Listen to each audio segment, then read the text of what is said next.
ఇటువంటి దారుణమైన పరిస్థితుల్లో పేరులో ఆత్మహత్యలు, రైతు ఆత్మహత్యలు కూడా విపరీతంగా పెరిగినాయి. రైతు ఆత్మహత్యలు ఏ స్థాయి దాకా పోయినంటే నేను ఒక రీసెర్చ్లో ఇన్వాల్వ్ అయినాను.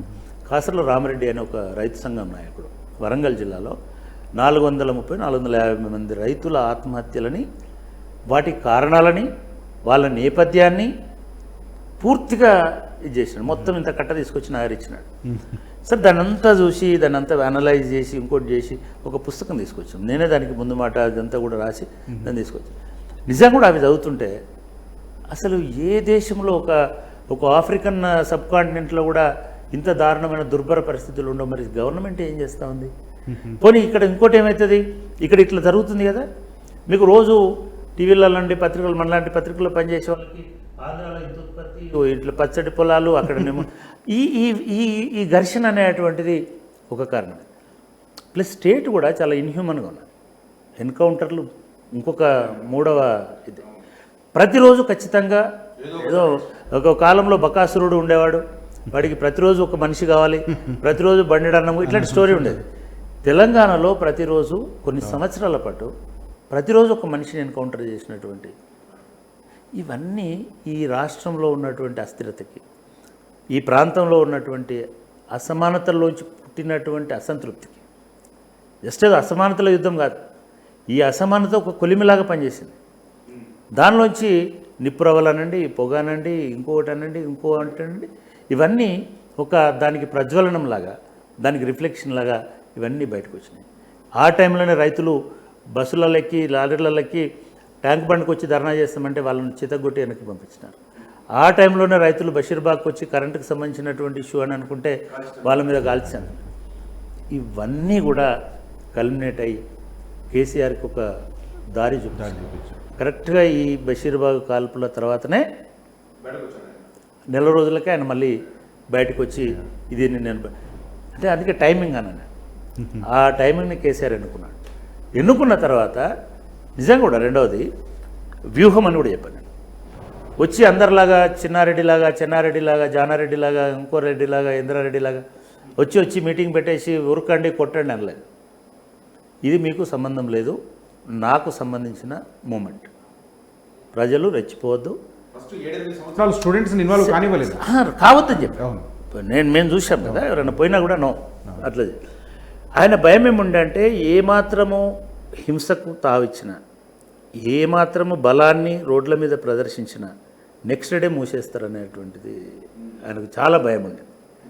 చంద్రబాబు నాయుడు సామాన్యుడు కాదు, ఇప్పుడు వయసు మళ్ళింది కాబట్టి సామాన్యుడిలాగా అనిపిస్తారు, కానీ ఇమ్మీడియట్గా మూసిపడేసి. దానికి ఎగ్జాంపుల్ ఉంది. ఇప్పుడు 2001లో 2 జిల్లా పరిషత్లు గెలుచుకుంటేనే వెంటనే జలదృశ్యాన్ని కాల్ చేసిన పరిస్థితి. పక్కన పెట్టండి, ఉద్యమం కష్టపడి 10 మంది ఎమ్మెల్యేలను 12 మంది ఎమ్మెల్యేలను గెలిపించుకుంటే 18 మందినో 15 మందిని గెలిపించుకుంటే 10 మందిని ఇమ్మీడియట్గా కొనేస్తున్నారు కదా. అంటే రాజశేఖర్ రెడ్డి చంద్రబాబు నాయుడుతో నెగలగలిగినాడు. అక్కడనే ఆయన వ్యూహానికి పదును పెట్టినాడు. ఆయన ఏం చేసినాడు, ఇవన్నీ కాదు లాబీ చేయాలని అన్నాడు. అందరు నవ్వినారు, కానీ దట్ ఈస్ ట్రూ. ఆయన లాబీ పనిచేసింది. లాబీ అంటే ఏం చేసినాడు, ఆయన ఏదో ముందు ఎవరినో ఒకరిని పట్టుకొని కాంగ్రెస్ పార్టీకి ఒక హింట్ ఇచ్చినాడు, అరే మన ఇద్దరం కలిసి పోటీ చేద్దాం, మనకు ఏదో ఇది ఉంటుంది, అది వస్తుంది. గులాం నబీ ఆజాద్ స్వయంగా ఆయన ఇంటికి పోయి రాజశేఖర రెడ్డి గారు ఉన్న టైంలో ఎం సత్యనారాయణరావు గారు పిసిసి ప్రెసిడెంట్గా ఉన్నారు. వీళ్ళు పోయి ఒప్పందం చేసుకొని వాళ్ళ మేనిఫెస్టో, ఇనేమి నాకు ఇన్ని సీట్లు ఇవ్వాలి, 70 సీట్లు ఇవ్వాలి అట్నేం అడగల, మీరు మీ మేనిఫెస్టోలో తెలంగాణని పెట్టారు, కమిట్ చేయించడం. అది వాళ్ళు మేనిఫెస్టోలో పెట్టారు. చలో తక్కువ సీట్లు ఇచ్చారు, తక్కువ సీట్లు గెలిచారు, గెలిచిన వాళ్ళలో 10 మందిని కొనుక్కున్నారు. అయినా కూడా ఆయన ఆవేశపడి రోడ్ల మీదకి వచ్చి ధర్నాలు, రాస్తారోకులు, బస్సులు ధ్వంసం చేయమని అనలా. చేయడానికి రాజీనామాలు, ఉప ఎన్నికలు చేసి అదొక పద్ధతిలో వెళ్ళిపోయి నెక్స్ట్ టైంకి ఏం చేసినాడు, ఇంకెవడు అడ్డానికి, టీడీపీ అడ్డానికి, వాడికి ఒక ఎర వేసినాడు. ఆయన ఈ ఎరకు నిజంగానే భ్రమపడిపోయి ఆయన అన్ని జిల్లాల్లో సర్వేలు చేసిండు. ఆంధ్రలో కూడా, ఆంధ్రలో ఉత్తరాంధ్రలో సర్వే చేసినాడు, రాయలసీమలో చేసినాడు, ఆంధ్రలో చేసినాడు. చేస్తే ఆయన కూడా మోర్ దెన్ 60% నో ప్రాబ్లం ఇవ్వండి అని వచ్చింది చంద్రబాబు నాయుడు గారికి. ఆయన ఇమీడియట్గా పొత్తు పెట్టుకున్నాడు. బీజేపీ పొత్తు పెట్టుకుంది, టీడీపీ పెట్టుకుంది, లెఫ్ట్ పార్టీస్ వచ్చేసినాయి, మహాకూటమి అని చెప్పేసి ఈయనకు తెలిసి ఓడిపోతున్నాడు. కానీ ఆయన వీళ్ళందరినీ కమిటీ చేయించినాడు. చేయించి సరే ఇది ఉల్టా చెప్పినాం మనం. రెండోసారికి ఈయన ఢిల్లీకి పోయినాడు. ఫస్ట్ టైంకి ఇప్పుడు ఢిల్లీకి పోయినాడు. ఢిల్లీలో చలో వాళ్ళు మా దానిలో చేరినాడు, యూపీఏ 1లో అక్కడ ఉన్నాడు, మినిస్టర్ అన్నాడు, ఇంకోటి అన్నాడు.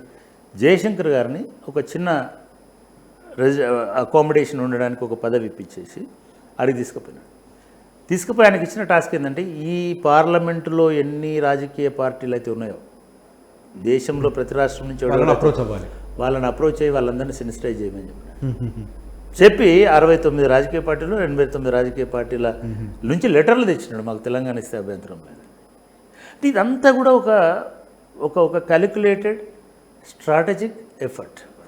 ఈ కాలంలో ఇట్లా చేస్తేనే రాష్ట్రాలు వస్తాయి.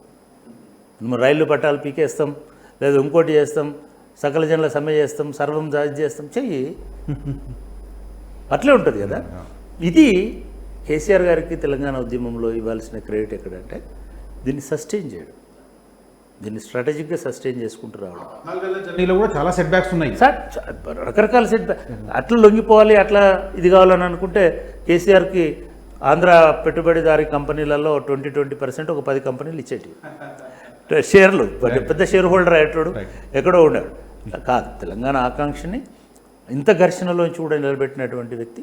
దానిలో డెఫినెట్గా అరే వీళ్ళందరూ మేము నాకు ఒక కాంటెక్స్లో ఏదో చేస్తారా అని ఎవరు అడిగితే నేను చేయనని చెప్పాను. ఎందుకు చేయమంటే మీరు వాళ్ళందరినీ తీసుకొచ్చి మినిస్టర్లు చేసినారు, నేను ఇప్పుడు వాళ్ళ దగ్గర పోయి వాళ్ళందరూ తెలంగాణ వ్యతిరేకులు వాళ్ళు, నేను ఎట్లా ఇది చేయాలని చెప్పినాను వేరే కాంటెక్స్లో.